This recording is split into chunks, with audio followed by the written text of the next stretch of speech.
Hi అండి, welcome to my channel my village life style vlogs. ఈరోజు వీడియోలో అయితే దసరాకి పిండి వంటలు వండాము. అందులో ఫస్ట్ రోజు ఏం వండామో ఈ వీడియోలో షేర్ చేస్తున్నాను. ఇంట్రెస్ట్ ఉంటే వీడియోని స్కిప్ చేయకుండా చూడండి. అలాగే వీడియోని లైక్ చేయండి. కొత్తగా చూస్తుంటే ఛానల్ సబ్స్క్రైబ్ చేసుకోండి. ఇంకా మార్నింగే రోజులాగే రాగి జావా అలాగే పాలు కాసేసాను. ఆ తర్వాత ఈరోజు తోటకూర వండుతున్నాను. అన్నం కూడా ఆల్రెడీ వండేసి ఆల్రెడీ చల్లారి పెట్టేసి ఇంకా తోటకూర అయితే ముందు రోజే బాగు చేసి ఉంచుకున్నాము. దాన్ని ఒకసారి కడిగేసి ఆ తర్వాత కట్ చేస్తున్నాను. ఇంకా జస్ట్ పెసరపప్పు వేసి తోటకూర అయితే వండేసాను. వీడియో రెసిపీ అయితే ఏం తీయలేదు, కానీ నేనైతే ఎలా వండుతానో మీకు ఈ వీడియోలో క్విక్గా చెప్పేస్తాను. జస్ట్ ఆయిల్లో కొంచెం పెసరపప్పు వేసుకున్నాను, పచ్చిమిర్చి ఎల్లుల్లిపాయ దంచి వేసాను. ఒకసారి అది వేగిన తర్వాత తోటకూర వేసేసి ఫ్రై చేసేసుకుంటున్నాను. తోటకూర బాగా వేగిన తర్వాత ఫైనల్గా పాలు వేసి తిప్పేస్తాను. అంతేనండి, చాలా త్వరగా అయిపోతుంది. ముందు రోజే కట్ చేసి ఉంచుకుంటే తోటకూర వండడం కూడా చాలా ఈజీ, ఆకుకూరలు ఏదైనా సరే. వంట అయితే అయిపోయింది. ఆ తర్వాత పెద్ద వర్షం పడింది. మనకి ఏదైనా పని ఉన్నప్పుడే వర్షం పడుతుంది. అంటే ఎక్కువసేపు ఏం పడలేదు, ఒక హాఫ్ అన్ అవర్ అలా కొంచెం పెద్ద వర్షం పడి ఆగిపోయింది. అప్పుడు 2-3 డేస్ అనుకుంటా తుఫాన్ అని చెప్పారు. కొంచెం వర్షం పడుతుందని చెప్పి 2 డేస్ అంతే పడింది. ఇంకా తర్వాత నుంచి విపరీతమైన ఎండలు. నాకైతే సమ్మర్లో కూడా ఇంత ఎండ లేదేమో అనిపిస్తుంది. చాలా వేడిగా ఉంటుంది. వర్షం పడుతుంది కానీ అంటే వర్షం పడినప్పుడు ఉండే చల్లదనం అయితే లేదు. వెదర్ అయితే చాలా చేంజ్ అయిపోయింది. ఇప్పుడు ప్రజెంట్ కూడా చాలా వేడిగా ఉంటుంది, చాలా ఎండ. అసలు వర్షాలే లేవు. అసలు వర్షాలు ఇది వరకు మీద చాలా తగ్గిపోయినాయి అనుకుంటున్నాను. మా చిన్నప్పుడైతే ఈ టయానికి ఇంత వర్షాలు పడేయో. అంటే వరలక్ష్మి వ్రతం ఇలా వినాయక చవితి అన్నీ జరిగేటప్పుడు కూడా 10 డేస్ అలా కూడా వర్షాలు పడుతూనే ఉండేవి. ఒక్కొక్కసారి స్కూల్లో ఉన్నప్పుడు పెద్ద వర్షం వస్తే మా తాతయ్య గొడుగు పట్టుకుని వచ్చేవారు మా కోసం. వర్షం పడినప్పుడల్లా మా తాతయ్య గుర్తొస్తారు. ఆ తర్వాత ఇవాళ రొయ్యలు చేద్దామని తీసాను, బట్ చేయలేదు. చెప్తాను ఎందుకు చేయలేదో. ఆ తర్వాత వంట అయిపోయింది కదా, ఇంకా అత్తయ్య పోచొట్లు చుడుతుంటే వెళ్ళాను. నేనేమో తడిపించాను. అత్తయ్యని ఇంకొక అన్నమ్మ ఇద్దరు కలిపి పోచొట్లు అయితే చుట్టారు. నాకు పోచొట్లు అంటే చాలా ఇష్టం. మా అమ్మమ్మ చాలా బాగా చేసేవారు. నాకు తెలిసి మా అమ్మమ్మ చేసినట్టుగా అసలు ఎవరో చెయ్యరు. నెయ్యి పంచదార వేసి చేసేవారు, చాలా బాగుండేది. పోచొట్టు షేప్ కూడా చాలా బాగా చేసేవారు. ఇటు సైడు అంత అలా చెయ్యరు. ఈరోజైతే మేము బెల్లంతో చేస్తున్నాము. మా అమ్మమ్మ చేశారని చెప్పాను కదా, ఫస్ట్లో అయితే మా పిన్ని రుబ్బు రొట్టెలోనే రుబ్బేది. ఎంత అలా రుబ్బేదో మరి. ఆ తర్వాత గ్రైండర్ వచ్చింది. మా అమ్మమ్మ పూతరేకులు తీసి వాటిని పోచొట్లు చుట్టి ఇచ్చేవారు. ఇంకా పొద్దుట కూర్చుంటే సాయంత్రం వరకు చేస్తానే ఉండేవారు. అలాగా నిజంగా చాలా కష్టపడి అందరినీ పెంచారనే చెప్పొచ్చు.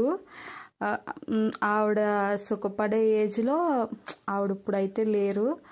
ఒక్కొక్కసారి బాధ అనిపిస్తుంది. అందులోని నేను చూడడానికి వెళ్ళలేకపోయాను. అంటే ఉండగా మేము సంక్రాంతికి వెళ్దాము అనుకునే టయానికి ఆవిడ డిసెంబర్లోనే చనిపోయారు. నేను చాలా ఫీల్ అయ్యాను. నా గురించి పాపం మా అమ్మాళ్ళు కూడా వెళ్ళలేదు. అంటే దసరాకి అలా వెళ్దాం అనుకున్నాం, అలా పోస్ట్ పోన్ చేసి సరే ఫైనల్గా సంక్రాంతికి వెళ్దాము అనుకున్నాం. కాకపోతే ఈలోగానే ఇలా జరిగిపోయింది. మా అమ్మమ్మ ఎప్పుడు చూడాలని ఉంది, రండి అంటానే ఉండేవారు. అదొక గిల్టీగానే ఉంది, నా వల్లే మా అమ్మాళ్ళు కూడా చూడలేకపోయారు అని. ఈ విషయాన్ని అయితే ఇక్కడితో ఆపేస్తాను. ఇంకా ఇక్కడ ప్రజెంట్కి వస్తే ఆ రోజు 200 రేకు పోచొట్ట సింగిల్ రేకు చుట్టాము. లాస్ట్కి వచ్చేటప్పటికి బెల్లం అయితే సరిపోలేదు. ఒక 30-40 రేకుల వరకు అయితే ఉండిపోయినాయి. అవి మళ్ళీ 2 రోజుల తర్వాత అయితే చుట్టారు. ఇవి చేయడానికైతే మాకు 2 అవర్స్ అలా పట్టింది. ఈరోజు కొంచెం ఎండగానే ఉంది. ఇంకా నెక్స్ట్ డే అంటే ఆకుపకోడీలు అవి చేశారు అంతే. అప్పుడే సరిగ్గా ఆకుపకోడీలు చేయడానికి పొయ్యి అంటించారు. వర్షం స్టార్ట్ అయిపోయింది. ఇంకా రేక్ షెడ్లు లోపల చేశారు. నేను వీడియో మీకు పెడతానులేండి. ఇంకా పోచెట్లు అయిపోయినాయి. లాస్ట్లో ఇలాగా చుట్టిన పళ్ళం ఉంటుంది కదా, దాంట్లో ఈ రేకు ముక్కలు వేసుకుని ఇలా కలుపుకుని తింటే భలే టేస్ట్ ఉంటుంది. మా అమ్మమ్మ కూడా మాకు, అంటే మేము చాలా మంది ఉండేవాళ్ళం, మా అందరికి ఇలా కలిపి ఇచ్చేవారు అన్నమాట. భలే టేస్ట్గా ఉండేది. మనం పోచెట్టు తినడం కంటే ఇలా లాస్ట్లో ఇది ఉంటుంది కదా, ఇది కలుపుకుని తింటే చాలా బాగుండేది. మేము ఎక్కువ మంది కదా, మామూలుగా ఇలా ఉడితే పెద్ద ఎక్కువ ఏం రాదు. అందుకని చెప్పి పూతరేకులు నలిపేసి దాంట్లో కొంచెం పంచదార నెయ్యి వేసి కలిపేసి ఇలా ఇస్తూ ఉండేవారు మా అందరికీ. ఇది చూస్తే నాకు అదే గుర్తొచ్చింది. మా చిన్నప్పుడు భలే ఉండేది మా అమ్మమ్మ వాళ్ళ ఇంటికి వెళ్ళినప్పుడు. ఇంకా డేస్ అసలు రావు. అదే చెప్పాను కదండి, ఇక్కడ రేకులు మిగిలిపోయినాయి అని చెప్పి. ఈ రేకులు అయితే మిగిలిపోయినాయి. ఇంకా నెక్స్ట్ డే అయితే ఇవి చేస్తాము. ఇవైతే చేసిన పూచుట్లు. ఇవన్నీ అయితే ప్యాక్ చేసేసుకుంటారు. ఇంటికి అడగడం మర్చిపోయాను, మీలో ఎంతమందికి పోచెట్లు ఇష్టమో కామెంట్ చేయండి. ఫస్టే అడుగుదాం అనుకున్నాను, బట్ మర్చిపోయాను. కంపల్సరీ కామెంట్ చేయండి. మీకు ఇష్టమా, ఇష్టం లేకపోయినా సరే కామెంట్ చేయండి. అంటే ఇష్టం ఉందా లేదా అని చెప్పి. నాకు తెలిసి ఇష్టం లేకుండా ఎవరు అయితే ఉండరు. ఇంకా పోచెట్లు అయ్యే టయానికి ఇంకా పైప్ కూడా వచ్చేసింది. మాకు 3ంటికే పైప్ వచ్చేస్తుంది. ఇంకా రాగానే ఫస్ట్ అయితే వాటర్ పట్టేస్తాను మోటార్ వేసేసి. ఎందుకంటే ఇప్పుడు కరెంటు పోతుందో తెలీదు, మాకు డేకి ఒక్కసారే వస్తుంది. అందుకని చెప్పి ఫస్ట్ అయితే వాటర్ అయితే పట్టేసుకుంటున్నాను. వాటర్ అయితే ట్యాంక్లోకి ఎక్కుతాయి. అయినా సరే బకెట్లు ఇక్కడ ఒక డబ్బా ఉంటుంది, 5 బిందులు 6 బిందులు పడుతుందేమో ఈ నీలం డబ్బా. దీన్ని ఫుల్గా కూడా వాటర్ పడతాం. ఎందుకంటే ఏ టయాన్ని అంటే ఒక్కొక్క రోజు ఇవ్వడు. ఎప్పుడు ఒకవేళ ఇవ్వలేదు అనుకోండి ట్యాంక్లో వాటర్ అయిపోతే కష్టం అవుతుంది కదా, అందుకని చెప్పి ఎక్స్ట్రాగా అయితే నేను ఎప్పుడు ఉంచుకుంటాను. ఇంకా ఆ రోజు నైట్ ఎర్రనోక అయితే ఉడకపెడుతున్నాను. జస్ట్ అంటే ఒక గ్లాస్ ఎర్రనోక తీసుకున్నాను, దానికి 2 గ్లాసులు వాటర్ బాయిల్ అయిన తర్వాత ఈ నూక వేసేసుకుని మనం సిమ్లో పెట్టేసి ఉంచేస్తే అది మగ్గిపోతుంది. చాలా ఈజీ అండి, త్వరగా అయిపోతుంది. అలాగే చాలా హెల్దీ కూడా. ఇప్పుడు వైట్ రైస్ ఎక్కువగా తినకూడదని చెప్తున్నారు కదా డైట్లో ఉన్న, అలాగే ఎవరైనా సరే దీన్ని అయితే తీసుకోవచ్చు డైలీ, ఏం ప్రాబ్లం లేదు. అంతా అయిపోయింది, ఇంకా తినేయడమే లేటు. ఈలోగా చల్లపునుకులు తెచ్చుకున్నాము.